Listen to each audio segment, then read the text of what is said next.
الحمد لله الذي بنعمته تتم الصالحات.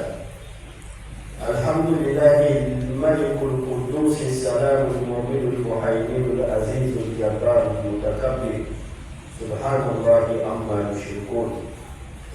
ثم الصلاة والسلام سرمدا على الحبيب المصطفى محمد وعلى آل بيته الطاهرين وأصحابه الغر الميامين وعلى كل من اهتدى بهديه أو استنى بسنته إلى يوم الدين.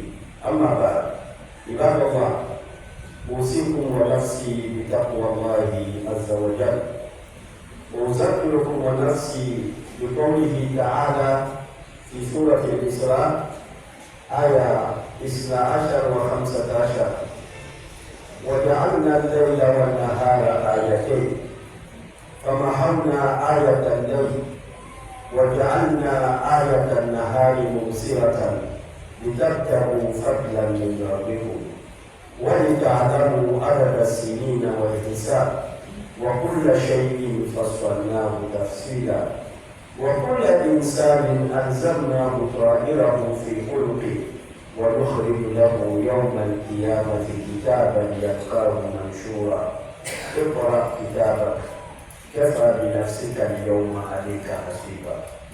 من اهتدى فإنما يهتدي لنفسه ومن ضل فإنما يضل عليها ولا تزر وازرة وزر أخرى وما كنا مؤذبين حتى نبعث رسولا. عباد الله، إننا نعيش نهاية عام هجري ونستقبل في نفس اليوم عاما هجريا جديدا. نعيش اليوم الأول من شهر المحرم من السنة الهجرية 1447 ميلادي. فيا ترى ما الذي أودعناه في العام الماضي وماذا يمكن أن نستقبل به العام الجديد؟ Fidèles musulmans, chers sœurs, chers frères en islam, rendons tous grâce à Allah subhanahu wa ta'ala, le Seigneur de l'univers, maître de la sainteté, détenteur de la royauté des cieux et de la terre. Allah qui nous a créés et nous a gratifiés en nous donnant ce beau jour qui est le premier jour de l'année 1447 de l'Égypte. Et ce premier jour est tombé sur un vendredi.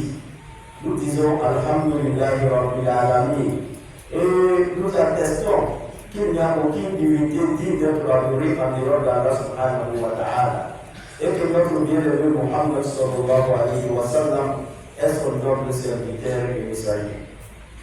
Fidèles musulmans, chers sœurs, chers frères à l'islam, depuis quelques vendredis, nos imams nous ont entretenus sur comment le fidèle musulman doit terminer une année et comment le fidèle musulman doit aborder le nouvel an.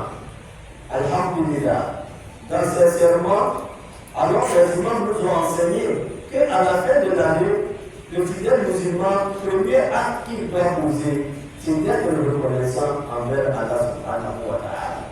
C'est de dire merci à Allah qui nous a gratifiés en nous donnant une année. Beaucoup parmi nous ont commencé l'année passée, mais Alhamdulillah, il a plu à Allah subhanahu wa ta'ala de les rappeler à lui.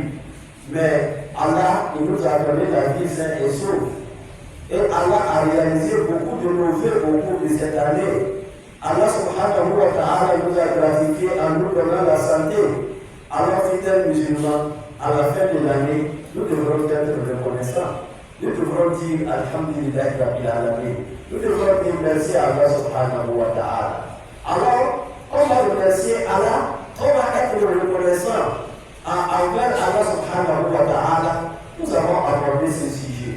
Et vendredi passé, alors notre imam Ousmane Sida, Jazahullahu anna kulla khair, est venu nous entretenir encore sur le même sujet. Alors l'imam nous a enseigné comment dresser le bilan. À la fin de l'année, comme tout bon gestionnaire, lorsque vous êtes à la fin de l'activité, vous êtes appelé à faire le bilan de votre activité. Ainsi va aussi la vie spirituelle du musulman. Alors, à la fin de l'année, le musulman doit faire une pause pour se poser beaucoup de questions durant l'année écoulée. Est-ce que si Allah subhanahu wa ta'ala me rappelait à lui aujourd'hui, le bilan que j'ai, est-ce que c'est positif ou négatif? L'imam nous a dit que Allah subhanahu wa ta'ala a dit dans le Saint-Coran, l'être humain est mieux placé pour dresser son compte. Il est mieux placé à être son propre comptable. Alors, Omar ibn al-Khattab radiallahu anhu nous a dit, Hasibu anfusakum qabla an tuhasabu. Faites votre compte avant que Allah le fasse pour vous. Qui veut dire, alors, il faut s'arrêter pendant certains moments et faire des comptes. Les comptes veut dire quoi? Le bilan pour le musulman veut dire quoi?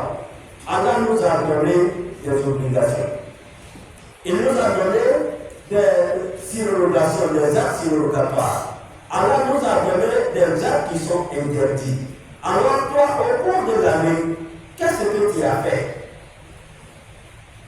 Les prières d'or, qui sont les obligations qu'Allah subhanahu wa ta'ala a rendues obligatoires, dont certains savants vont nous dire que les prières de l'année vont jusqu'à 1800 prières. Au cours de ces 1800 prières de l'année, est-ce que toi tu l'as respecté? Est-ce que ces prières-là, tu l'as fait dans une mosquée avec la jama'a ou bien tu as prié sur? Ce sont les différentes questions que le musulman doit se poser à la fin de l'année. Allah t'a donné le mois de Ramadan. Tu as pu jeûner le Ramadan? Alors, en dehors de Ramadan, les jeûnes surrogatoires qu'Allah subhanahu wa ta'ala t'a donné, est-ce que tu as pu effectuer ces jeûnes surrogatoires? Est-ce que toi-même tu es satisfait de tes jeûnes? Allah a rendu la zakat obligatoire. Est-ce que toi tu t'es acquitté de cette obligation? Est-ce que tu as payé ta zakat? En dehors de la zakat, est-ce que toi tu as donné de l'aumône? Est-ce que tu as donné de sadakat? Est-ce que tu as fait des bonnes œuvres? Beaucoup de questions que le fidèle musulman doit se poser. Et c'est lui-même qui est mieux placé à répondre à ces questions. Personne d'autre ne peut le répondre à sa place. Alors pour cela, fidèle musulman, chers frères, chers sœurs, nous avons dressé le bilan. Le résultat du bilan, c'est ce que les savants nous ont dit, que Allah subhanahu wa ta'ala nous a donné, c'est-à-dire il faut se considérer toi comme un commerçant qui a besoin de fonds de commerce et qui a besoin de bénéfices et qui doit tout faire pour éviter les pertes. Alors le musulman il ressemble à ce monsieur-là, à cette personne-là. Alors pour lui, on va dire, comment dirais-je, son argent avec lequel il travaille, son fonds de commerce, ce sont les obligations. C'est l'adoration d'Allah subhanahu wa ta'ala. C'est ça qui est notre fonds de commerce. Et l'adoration commence avec l'unicité d'Allah subhanahu wa ta'ala d'abord, qui est à la tête de toutes choses. Car si nous adorons Allah subhanahu wa ta'ala convenablement, mais en associant à Allah subhanahu wa ta'ala autre chose, tous les œuvres que nous posons dans cet art n'est pas valide. Allah n'acceptera pas. Pourquoi? Parce que l'élément essentiel qui doit nous mener à Allah subhanahu wa ta'ala est absent. Alors, fidèles musulmans, pour cela, alors nous devrons savoir que notre fond de commerce, c'est l'adoration d'Allah subhanahu wa ta'ala. Alors, avec l'adoration, quand on adore Allah subhanahu wa ta'ala et on s'améliore à l'adoration, même si on n'a pas gagné autre chose, on a notre fond de commerce qui est avec nous, qui peut nous sauver d'ailleurs. Si on se contente de ne faire que les obligations qu'Allah subhanahu wa ta'ala nous a recommandées, est-ce que cela peut être suffisant pour nous le jour de Yom Al-Qiyamah? Il y a un compagnon qui est venu poser cette question à notre bien-aimé Mohammed sallallahu alayhi wa sallam. Il a dit, ô envoyé d'Allah, Ara'aita iza salaytu al-maktubat wa sumtu Ramadan wa ahlaltu al-halal wa ahramtu al-haram wa lam azid ala dhalika shay'an a'adkhulu al-jannah. Qala na'am. Le final est venu demander au prophète Mohammed sallallahu alayhi wa sallam. Il a dit, ô envoyé d'Allah, voyez-vous, si je me contente seulement des obligations, c'est-à-dire les prières obligatoires, le jeûne obligatoire et le halal, j'ai fait des halal, qui veut dire je me suis contenté de halal et je me suis éloigné de tout ce qui est haram. Dans sa question, le monsieur il n'a pas évoqué la zakat, il n'a pas évoqué le hajj. Pour dire la zakat, le hajj, ça c'est pour celui-là qui en a des moyens. Alors, on peut dire que ce monsieur qui posait la question n'avait pas les moyens de donner la zakat. Il n'avait pas les moyens d'effectuer le pèlerinage à la mer. Alors, vu que lorsqu'on n'a pas de moyens, ceci n'est pas une obligation pour nous, alors il s'est contenté de la prière et du jeûne du Ramadan. Mohammed sallallahu alayhi wa sallam a répondu, il a dit, alors, si tu arrives à respecter ce que tu viens de dire, tu peux avoir accès au paradis. Voyez-vous? Mais là, il faut faire très attention. Parce que s'il y a un petit manquement, c'est que c'est un petit manquement, le reste. C'est avec les actes surrogatoires qu'on va combler les manquements dans nos misages. Alors, le fait de connaître, c'est l'adoration. Mais les bénéfices pour nous, ce sont les actes surrogatoires. J'ai fait beaucoup de prières surrogatoires. Alors, c'est les bénéfices qui viennent s'ajouter. J'ai fait beaucoup de jeûnes surrogatoires. C'est les bénéfices qui viennent s'ajouter. J'ai posé beaucoup d'actes. Ça dit beaucoup de bons actes. J'ai aidé, j'ai aimé, j'ai partagé la joie, ainsi de suite. Alors, si on vient ajouter cela à l'adoration, alhamdulillah, Rabbil Alamin, vous êtes sauvés. Alors vous avez beaucoup de bénéfices. Mais lorsqu'on fait des bénéfices, il faut tout faire à ne pas tomber dans les pertes aussi. Les pertes pour les musulmans, c'est quoi? C'est la désobéissance à Allah subhanahu wa ta'ala. Les interdictions d'Allah. Tout ce que Allah a rendu haram, interdit, alors toi, il ne faut pas t'approcher à ces haram. Fidèles musulmans, si nous arrivons à respecter cela, alhamdulillah, nous avons le résultat de notre bilan. Lorsqu'on a le résultat du bilan, qu'est-ce qu'il faut faire? Alors nous disions, il faut planifier, comme on dit pour le nouvel an. Ça dit, l'année qui arrive, il faut planifier pour cette année-là. Il faut te dire, ce que je n'ai pas pu faire au cours de l'année écoulée, je fais un effort pour que cela soit réel, soit actif, soit réalisé au cours de l'année qui est en train d'arriver. Voyez-vous, fidèles musulmans, s'il y a des manquements, alhamdulillah, Rabbil Alamin, on fait istighfar et on fait la tawbah. C'est-à-dire on se repentit et on demande pardon à Allah subhanahu wa ta'ala. On regrette les mauvais actes qu'on a posés. Et on va dire à Allah subhanahu wa ta'ala que, Inch'Allah, à partir d'aujourd'hui, nous n'allons plus revenir sur ces mauvais actes. Fidèles musulmans, ainsi, nous disons Alhamdulillah Rabbil Alamin. Le bilan est bien dressé. Alors, comment aborder le nouvel an? C'est ça la question. Pour mieux aborder le nouvel an pour les musulmans, c'est de prendre en compte, ça dit les priorités. Priorité des priorités pour les musulmans, c'est d'être sauvé le jour de la résurrection. C'est pour cela, Mohammed sallallahu alayhi wa sallam, il nous dit, Al-Kayyisu man dana nafsahu wa amila lima ba'da al-maut. Il dit le sage, celui, on va dire l'intelligent, celui qui arrive à utiliser son intelligence. C'est qui? Mohammed sallallahu alayhi wa sallam dit, l'intelligent, ce n'est pas celui-là qui parle beaucoup. Ce n'est pas celui-là qui arrive à dire 1 plus 1 égale 2. ce n'est pas le génie, ce n'est pas l'ingénieur. Non. Mohammed sallallahu alayhi wa sallam nous dit, le sage, l'intelligent, c'est celui-là qui a pu maîtriser ses désirs. C'est-à-dire qu'il a pu maîtriser son âme. Et il a œuvré pour l'au-delà. Il a travaillé pour qu'il soit parmi les heureux des paradis.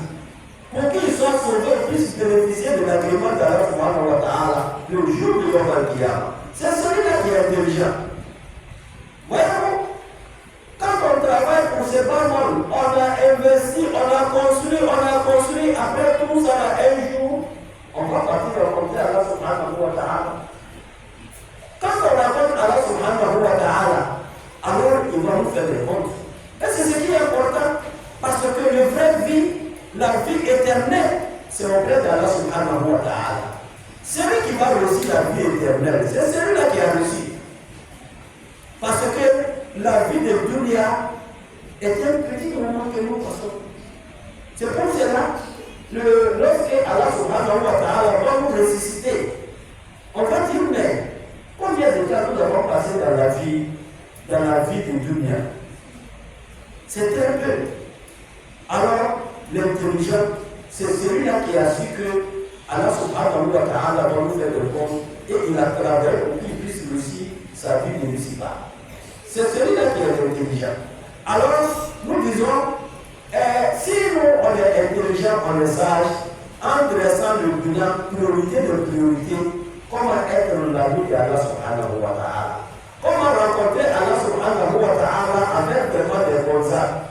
C'est la question que nous devons nous poser. Alors pour cela, nous disons, alors il faut travailler. Il faut renouveler d'abord sa foi, son engagement avec Allah subhanahu wa ta'ala. Ça c'est la première des choses. C'est le conseil que Mohammed sallallahu alayhi wa sallam a donné à un de ses compagnons, Abiza. Mohammed sallallahu alayhi wa sallam, un jour, il a dit à ce compagnon qui est vraiment, qui représente beaucoup pour le social dans la vie des compagnons.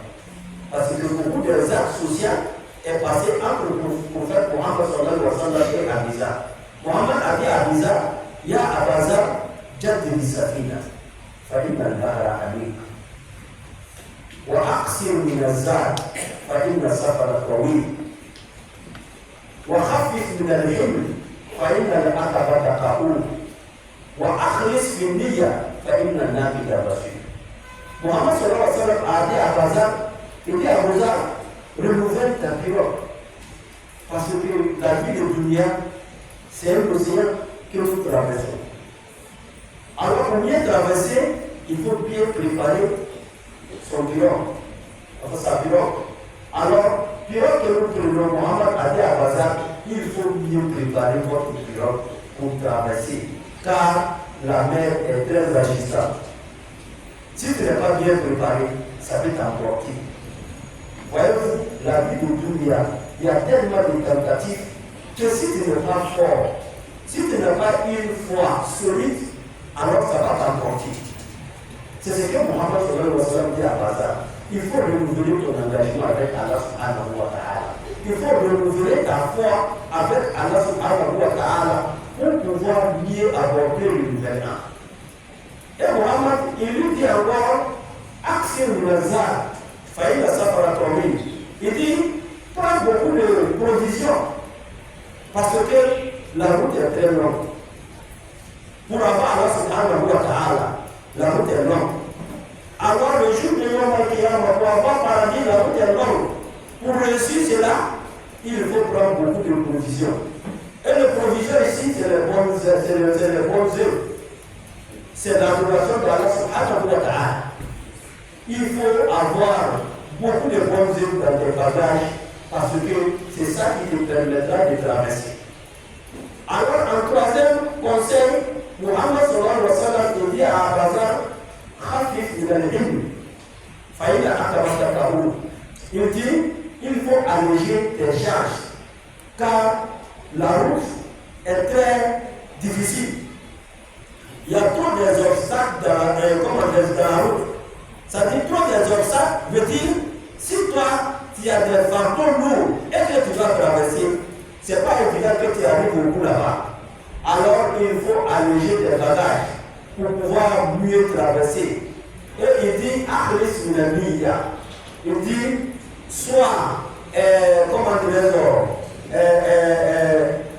il dit, Akhlis minamiya. Il dit, soit quelqu'un qui est mieux engagé.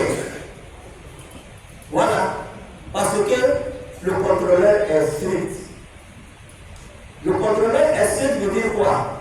Allah subhanahu wa ta'ala, lorsqu'il va te contrôler, il ne veut pas laisser quelque chose de petit ou de grand. Il va tout rassembler. C'est ça Allah subhanahu wa ta'ala. Alors, toi, il faut être sincère dans ton engagement avec Allah subhanahu wa ta'ala. C'est ça, Akhlis al-Niyya. Votre intention, il faut que ça soit sincère. La sincérité dans les actes que vous posez, c'est cette sincérité-là qui vous amène à Allah subhanahu wa ta'ala. Car quand nous posons les actes sans sincérité, c'est comme un corps qui n'a pas de vie. Lorsque l'âme se sépare du corps, le corps lui devient quoi? Rien. Alors lorsque vous travaillez et qu'il n'y a pas de sincérité dans ce que vous faites, c'est comme quand vous n'avez rien fait. Alors Mohammed sallallahu alayhi wa sallam dit à Bazar, l'élément essentiel que le contrôleur va se baser dessus pour contrôler, c'est la sincérité. Il faut être sincère avec Allah subhanahu wa ta'ala. Alors fidèles musulmans, voici les conseils que Mohammed sallallahu alayhi wa sallam a donné à son compagnon Abu Zar pour qu'il puisse mieux traverser. Et chacun de nous doit s'armer de ces conseils-là pour se dire, l'année qui est en train d'arriver, Allah subhanahu wa ta'ala, il m'a fait une grâce en me donnant cette année. Alors au cours de cette année, je peux me rattraper. Je peux me rattraper. Tout ce que je n'ai pas pu réaliser, je ferai en sorte que ça soit réalisé au cours de cette année. Alors je serai toujours prêt, car je ne sais pas à quel moment Allah subhanahu wa ta'ala va me rappeler à lui. Il ne faut jamais être surpris par la mort. Peut-être les uns et les autres qui sont à ton entourage, et ils peuvent dire, vraiment, la mort nous a surpris. Ouais, on ne pensait pas qu'il allait partir maintenant. Mais toi qui es parti, ça ne doit pas te surprendre. Tu dois être préparé tous les jours, tout le temps, parce qu'on ne sait pas quand est-ce que ça va frapper. C'est ça l'être humain. C'est le conseil de Mohammed sallallahu alayhi wa sallam. Allah nous a donné une nouvelle année. Alors cette année, c'est l'année de réussite pour nous. C'est l'année de, on va dire, c'est l'année de bonheur. C'est l'année où nous allons davantage nous rapprocher à Allah subhanahu wa ta'ala, fidèle musulman. Alors l'élément essentiel encore pour mieux aborder l'année, c'est le droit. Mohammed sallallahu alayhi wa sallam nous dit, Adwa, c'est là où nous. Il dit, les prières, la doigt, c'est l'arme, on va dire c'est l'arme du croyant. Le croyant qui se protège avec doigt. Le croyant qui cherche la demande d'Allah subhanahu wa ta'ala avec doigt. Le croyant qui cherche à ce que Allah subhanahu wa ta'ala lui vienne en aide avec doigt. Le croyant, il doit toujours prier Allah subhanahu wa ta'ala. Alors, fidèles musulmans, si nous avons ces différents conseils avec nous, alhamdulillahi rabbil alamin, la nouvelle année ou le nouvel an sera vraiment agréable pour nous, car nous n'avons pas oublié Dieu. Et alhamdulillahi rabbil alamin, nous n'avons pas encore aussi oublié notre vie de l'ici-bas, car tout n'est pas, c'est-à-dire c'est dans l'ici-bas que nous devrons chercher à avoir Allah subhanahu wa ta'ala. Alors pour avoir Allah subhanahu wa ta'ala, il faut travailler. Ne te dis pas que moi je vais me donner à l'adoration d'Allah subhanahu wa ta'ala et je vais abandonner tous mes projets de la vie de l'ici-bas. Non. Allah te demande que ces projets dont toi tu es en train de bâtir, si tu es sincère avec Allah, c'est une adoration. Lorsqu'un père d'une famille quitte sa maison pour aller travailler et venir au secours de sa famille, venir nourrir les membres de sa famille, venir en charge à tous les besoins de sa famille, il est dans l'adoration d'Allah subhanahu wa ta'ala. Voyez-vous, Allah est généreux, Allah est très gentil, fidèle musulman. Mais la question sensible que chacun de nous ne devra pas oublier, c'est de se dire que Allah subhanahu wa ta'ala il va nous dresser le compte. C'est ce que l'imam a dit. Allah nous dit وَنَدْعُ مَوَازِينَ الْقِسْطَ لِيَوْمِ الْقِيَامَةِ وَلَا تُظْلَمُ نَفْسٌ شَيْئًا وَإِنْ تَكُ مِثْقَالَ حَبَّةٍ مِنْ خَرْدَلٍ أَتَيْنَا بِهَا وَكَفَى بِنَا حَاسِبِينَ. Allah dit le jour de Yawm al-Qiyamah, il va dresser les balances. Et aucune âme ne serait lésée. Allah dit, même l'acte posé, si ça équivaut au poids d'un grain de moutarde, Allah subhanahu wa ta'ala le fera bénir. C'est ça Allah subhanahu wa ta'ala. Le jour de Yawm al-Qiyamah, كل إنسان ألزمناه طائره في عنقه ونخرج له يوم القيامة كتابا يلقاه منشورا اقرأ كتابك كفى بنفسك اليوم عليك حسيبا. Nous t'avons demandé de faire des comptes ici, mais le jour de Yawm al-Qiyamah, Allah subhanahu wa ta'ala, il va approcher au bout de tout un chacun de nous ses œuvres et il va faire sortir le bilan. Tout ce que vous avez fait dans ce bas monde, Allah subhanahu wa ta'ala, il va le faire sortir. Alors Allah dira à tout un chacun de nous, toi-même il faut lire ton livre, il faut lire les actes que tu as posés. Tu es suffisant à être ton propre comptable aujourd'hui. En ce moment, nous allons dire, Ma de Hazal Kitab, la yughadiru saghiratan, wa la kabiratan, illa ahsaha. Ce livre-là, mais il est terrible. Il ne laisse rien. Tout est présent ici. Alors en ce moment, là, tu dis, la bouche ne parlera pas. Quels sont ceux qui vont témoigner? Ce sont les mains, les pieds. نحكم على أفواههم وتكلمنا أيديهم ونشهد أرجلهم بما كانوا يكسبون. Alors ce jour-là, avant que ça n'arrive, il faut le préparer. C'est ça notre souci aujourd'hui.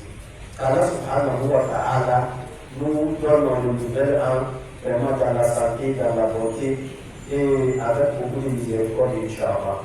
Fidèles musulmans, nous tenons à vous rappeler que, alhamdulillah rabbil alamin, nous sommes dans la période des vacances.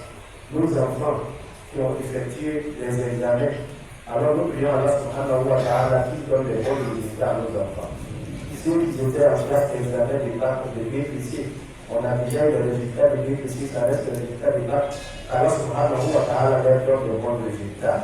Alors, fidèles musulmans, Inch'Allah, à partir du 1er juillet, nous allons organiser ici, au sein de la mosquée, la formation religieuse des enfants. Nos enfants qui sont avec nous à la maison, alors venez les inscrire. C'est la période des inscriptions, Inch'Allah. Alors, pour les cours de vacances, comme on le fait d'habitude, beaucoup de personnes ont déjà l'information. Vous vous adressez à Moualim Abdourahman ou au secrétariat, ils vont vous donner les orientations nécessaires. Et c'est très important pour vous que nos enfants connaissent Allah subhanahu wa ta'ala, que nous puissions montrer la voie d'Allah, la religion à notre enfant. C'est l'un de nos responsabilités devant Allah subhanahu wa ta'ala, l'un de nos devoirs que nous devons nous appliquer. Allah subhanahu wa ta'ala nous pardonne nos péchés, qu'il nous donne satisfaction des jours de la résurrection. أقول قولي هذا وأستغفر الله العظيم الجليل لي ولكل ذنب فاستغفروه وهو الغفور الرحيم.